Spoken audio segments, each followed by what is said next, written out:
Hi hello ನಮಸ್ಕಾರ good morning ವೀಕ್ಷಕರೇ, ನೀವು ನೋಡ್ತಾ ಇದ್ದೀರಾ ನಿಮ್ಮ ನೆಚ್ಚಿನ ಮಿಶ್ ಮಲ್ಟಿ ನ್ಯೂಸ್ ಯೂಟ್ಯೂಬ್ ಚಾನಲ್. ಹಾಗೆ ನಿಮ್ಮ ಜೊತೆ ನಾನಿದ್ದೀನಿ ನಿಮ್ಮ ಪ್ರೀತಿಯ ಶ್ರುತಿ ಅಂತ ಹೇಳ್ತಾ, ವೀಕ್ಷಕರೇ ನಿಮ್ಗೆಲ್ರಿಗೂ ಗೊತ್ತಿರೋದ ಹಾಗೆ ನಾನು ಪ್ರತಿದಿನ ನವರಾತ್ರಿಯ 9 ಅವತಾರಗಳಲ್ಲಿ ನಾವು ದುರ್ಗೆಯನ್ನು ಯಾವ ಒಂದು ರೂಪದಲ್ಲಿ ಪೂಜೆಯನ್ನು ಮಾಡ್ತೀವಿ. ಆ್ಯಂಡ್ ಅದೇ ರೀತಿ ಆ ಪೂಜೆ ಮಾಡೋದ್ರಿಂದ ನಮಗೇನೆಲ್ಲ ಅನುಕೂಲಗಳಿವೆ, ಆ್ಯಂಡ್ ಹಾಗೆ ತಾಯಿ ದುರ್ಗಾ ಮಾತೆಗೆ ಆ ಒಂದು ರೂಪ ಬರಲು ಕಾರಣ ಏನು ಅನ್ನೋದ್ರ ಬಗ್ಗೆ ನಾನು ನಿಮಗೆ ತಿಳಿಸ್ಕೊಡ್ತಾ ಇದ್ದೆ ವೀಕ್ಷಕರೇ. ಹೌದು, ಇವತ್ತು ನವರಾತ್ರಿಯ 6ನೇ ದಿನ. ನಾವು ನವರಾತ್ರಿಯ 6ನೇ ದಿನವನ್ನು ಕಾತ್ಯಾಯಿನಿ ದೇವಿ ಎಂದು ಕರೆಯಲ್ಪಡುವ ದುರ್ಗಾದೇವಿಯ 6ನೆಯ ಅವತಾರವನ್ನು ನಾವು ಪೂಜೆ ಮಾಡುತ್ತೇವೆ. ಹೌದು, ದುರ್ಗಾದೇವಿಯ ಉಗ್ರಯೋಧ ಅವತಾರಕ್ಕೆ ಸಮರ್ಪಿಸಲಾಗಿದೆ. ಸಿಂಹದ ಮೇಲೆ ಸವಾರಿ ಮಾಡುವ ಮತ್ತು ಕಮಲದ ಹೂವು, ಖಡ್ಗ ಮತ್ತು ಶಿವನ ತ್ರಿಶೂಲ ಸೇರಿದಂತೆ ಬಹು ಆಯುಧಗಳನ್ನು ತನ್ನ ಕೈಗಳಲ್ಲಿ ಹಿಡಿದಿರುವ ಮಹಿಷಾಸುರ ಮರ್ದಿನಿಯನ್ನು ಷಷ್ಠಿಯಂದು ಅಂದರೆ ನವರಾತ್ರಿ ಹಬ್ಬದ 6ನೇ ದಿನದಂದು ಪೂಜಿಸಲಾಗುತ್ತದೆ. ಈ ವರ್ಷ ನವರಾತ್ರಿ ಹಬ್ಬದ 6ನೇ ದಿನ ತುಂಬ ವಿಶೇಷವಾಗಿದೆ. ಯಾಕೆ ಅಂತ ಹೇಳಿದ್ರೆ, ದೇಶಾದ್ಯಂತ ಭಕ್ತರು ದುರ್ಗಾದೇವಿ ಕೃಪೆಯನ್ನು ಬಯಸಿ ಯೋಧ ಅವತಾರವನ್ನು ಪೂಜಿಸುತ್ತಾರೆ. ಕಾತ್ಯಾಯಿನಿ ದೇವಿಯ ಪೂಜೆಯನ್ನು ಮಾಡುವ ಮುನ್ನ ನಾವು ಒಂದಿಷ್ಟು ಆ ಕಾತ್ಯಾಯಿನಿ ದೇವಿಯ ಬಗ್ಗೆ ತಿಳಿದುಕೊಳ್ಳೋಣ ವೀಕ್ಷಕರೇ. ಹೌದು, ದುರ್ಗಾದೇವಿಯ 6ನೇ ಅವತಾರವಾದ ಕಾತ್ಯಾಯಿನಿ ದೇವಿಯನ್ನು ಬ್ರಿಜ್ ಮಂಡಲದ ಅಧಿದೇವತೆ. ಆಕೆಯನ್ನು ಯುದ್ಧ ದೇವತೆ ಎಂದು ಕರೆಯುತ್ತಾರೆ.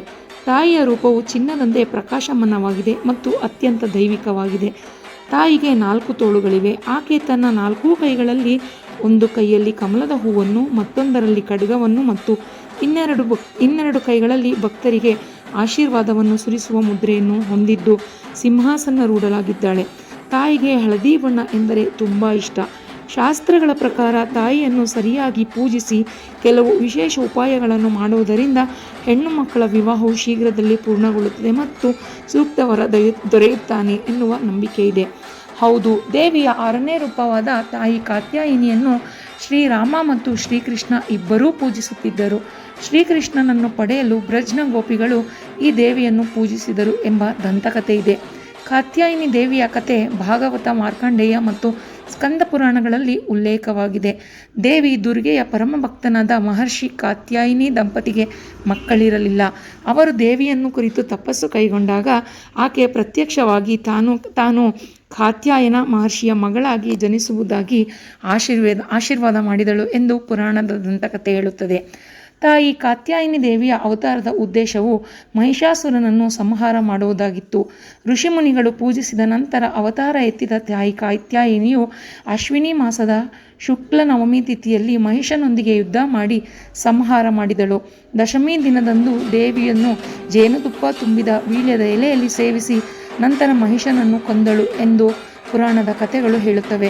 ಇದಾದ ನಂತರ ತಾಯಿಯನ್ನು ಮಹಿಷಾಸುರ ಮರ್ದಿನಿ ಎಂಬ ಹೆಸರಿನಿಂದಲೂ ಕೂಡ ಕರೆಯಲಾಗುತ್ತದೆ. ಧಾರ್ಮಿಕ ಪುರಾಣಗಳ ಪ್ರಕಾರ ಕಾತ್ಯಾಯಿನಿಯು ದೇವತೆಗಳ ಸಂಯೋಜಿತ ಶಕ್ತಿಗಳಿಂದ ಪ್ರಕಟವಾದವಳು. 1000 ಸೂರ್ಯರು, 3 ಕಣ್ಣುಗಳು, ಕಪ್ಪು ಕೂದಲು ಮತ್ತು ಬಹುಕೈಗಳ ಶಕ್ತಿಯೊಂದಿಗೆ ಕಾತ್ಯಾಯಿನಿ ದೇವಿಯು ಮಹಿಷಾಸುರ ಎಂಬ ರಾಕ್ಷಸನನ್ನು ವರ್ಧಿಸಲು ಭೂಮಿಗೆ ಇಳಿದಳು. ಹಿಂದೂ ಧರ್ಮದಲ್ಲಿ ಮಹಿಷಾಸುರನು ಶಕ್ತಿಯುತ ಅರ್ಧ ಮಾನವ ಅಥವಾ ಅರ್ಧ ಎಮ್ಮೆ ರಾಕ್ಷಸನಾಗಿದ್ದನು. ಅವನು ತನ್ನ ಆಕಾರವನ್ನು ಬದಲಿಸುವ ಸಾಮರ್ಥ್ಯವನ್ನು ಕೆಟ್ಟ ಕಾರ್ಯಕ್ಕಾಗಿ ಬಳಸಿದನು. ಅವನ ಕಿರುಕುಳದಿಂದ ಕೋಪಗೊಂಡ ಎಲ್ಲ ದೇವರುಗಳು ಕಾತ್ಯಾಯಿನಿಯನ್ನು ಸೃಷ್ಟಿಸಲು ತಮ್ಮ ಶಕ್ತಿಯನ್ನು ಒಂದುಗೂಡಿಸಿದರು ಮತ್ತು ದೇವಿ ಮತ್ತು ರಾಕ್ಷಸನ ನಡುವಿನ ಯುದ್ಧವನ್ನು ಕೆಟ್ಟದ ಮೇಲೆ ವಿಜಯ ಎಂದು ಗುರುತಿಸಲಾಗಿ ಹೇಳಲಾಗುತ್ತಿದೆ. ವಂಚಕ ರಾಕ್ಷಸನ ಸಂಹಾರಕಿ ಕಾತ್ಯಾಯಿನಿಯನ್ನು ಮಹಿಷಾಸುರ ಮರ್ದಿನಿ ಎಂದು ಕರೆಯುವುದು ಮತ್ತು ಆ ಘಟನೆಯು ಹಿಂದೂ ಧರ್ಮದಲ್ಲಿ ಆಳವಾದ ಸಂಕೇತವನ್ನು ಹೊಂದಿದೆ. ಕಾತ್ಯಾಯಿನಿ ದೇವಿಗೆ ಬಹುಕೈಗಳಿವೆ ಎಂದು ಹೇಳಲಾಗುತ್ತದೆ. ಶಿವನು ಅವಳಿಗೆ ತ್ರಿಶೂಲವನ್ನು ಕೊಟ್ಟರೆ, ಭಗವಾನ್ ವಿಷ್ಣುವು ಸುದರ್ಶನ ಚಕ್ರವನ್ನು, ಅಗ್ನಿದೇವನು ಬಾಣವನ್ನು, ವಾಯುದೇವನು ಬಿಲ್ಲು, ಇಂದ್ರದೇವನು ಒಂದು ಗುಡುಗು, ಬ್ರಹ್ಮದೇವನು ನೀರಿನ ಕಲಶದೊಂದಿಗೆ ರುದ್ರಾಕ್ಷಿಯನ್ನು ನೀಡಿದನು. ಹೌದು ವೀಕ್ಷಕರೇ, ಇಷ್ಟೆಲ್ಲ ಮಹತ್ವ ಇರುವ ಕಾತ್ಯಾಯಿನಿ ದೇವಿಯ ಮಹತ್ವವು ಇವತ್ತು ತುಂಬ ವಿಶೇಷವಾಗಿದೆ.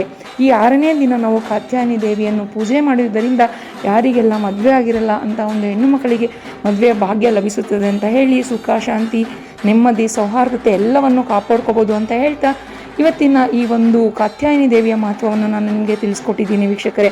ಹೌದು, ಇದೇ ರೀತಿ ನಾಳೆ 7ನೇ ದಿನ ದುರ್ಗಾದೇವಿಯು ಯಾವ ರೀತಿಯಲ್ಲಿ ತನ್ನ ಒಂದು 7ನೇ ಅವತಾರವನ್ನು ತಗೊಳ್ತಾಳೆ, ಹಾಗೆ ಆ 7ನೇ ದಿನದ ಮಹತ್ವ ಏನು ಅನ್ನೋದನ್ನು ನಾನು ನಿಮಗೆ ತಿಳಿಸ್ಕೊಡ್ತೀನಿ. ಅಲ್ಲಿವರೆಗೂ ನೀವು ಮಾಡಬೇಕಾಗಿರೋದು ಇಷ್ಟೇ, ನನ್ನ ಚಾನಲ್ನ ಲೈಕ್ ಮಾಡಬೇಕು, ಸಬ್ಸ್ಕ್ರೈಬ್ ಮಾಡಬೇಕು, ಶೇರ್ ಮಾಡಬೇಕು ಅಂತ ಹೇಳ್ತಾ ಮತ್ತೆ ನಾಳೆ ನಿಮ್ಮೆಲ್ಲರಿಗೂ ಸಿಗ್ತೀನಿ. ಬಾಯ್ ಬಾಯ್.